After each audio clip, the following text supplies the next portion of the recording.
And so I'm already back with another video since Valve released another smaller update, and there's even more exciting things happening behind the scenes with bans being delivered. I also heard that this update crashes the game with Facet's anti-cheat in the background, so you'll have to wait for another update coming out soon. But let's continue right after Skins Monkey. Skins Monkey is an automated service that lets you trade skins instantly for a fee, sign up now, and get up to $5 bonus. Simply add items from your inventory, then find skins that matches your current balance. Site offers live support 24/7. You can also top up your balance if you're missing a few dollars, and there's a lot of skins to choose from. Visit my link down below to get to Skins Monkey.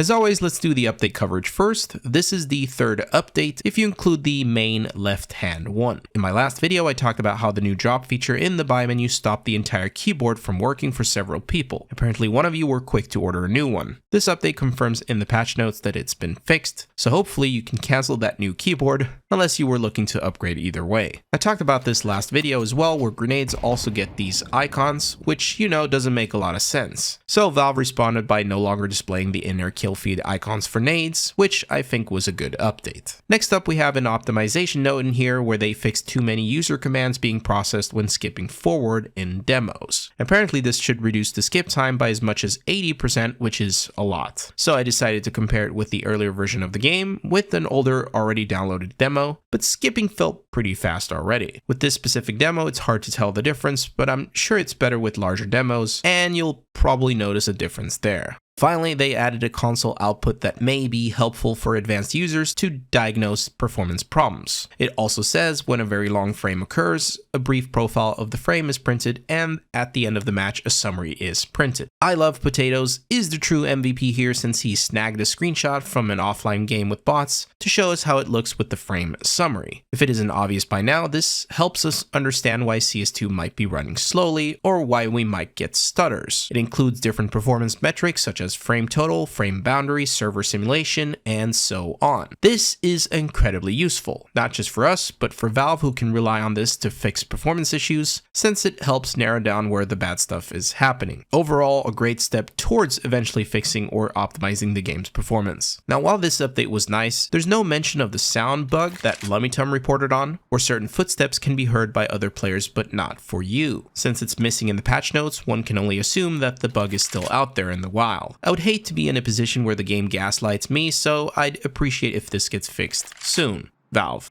please.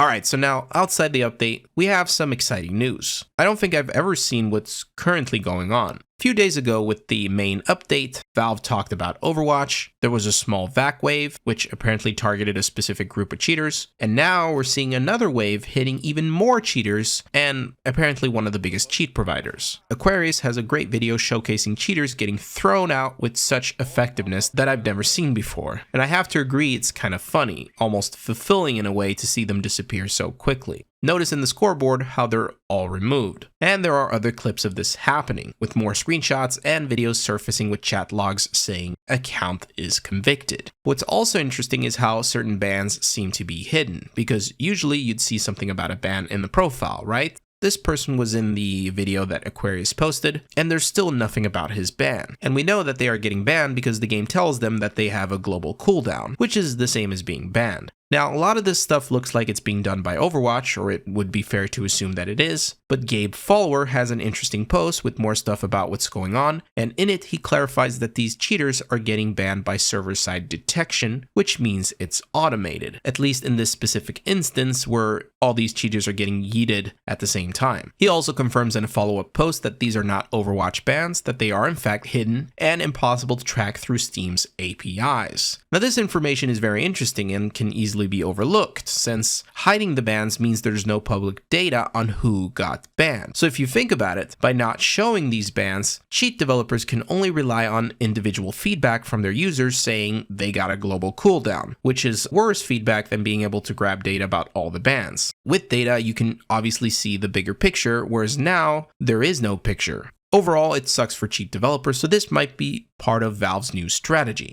And again, if you're wondering why none of the cheaters you played with got banned after this news, who knows? Maybe they did, but Valve isn't showing it. What we do know at least is that the ban wave must have been significant, since it literally allowed Aquarius to get his name registered to the leaderboard, which I'm obviously not saying Aquarius is a bad player, I'm saying cheaters are disappearing from the leaderboard.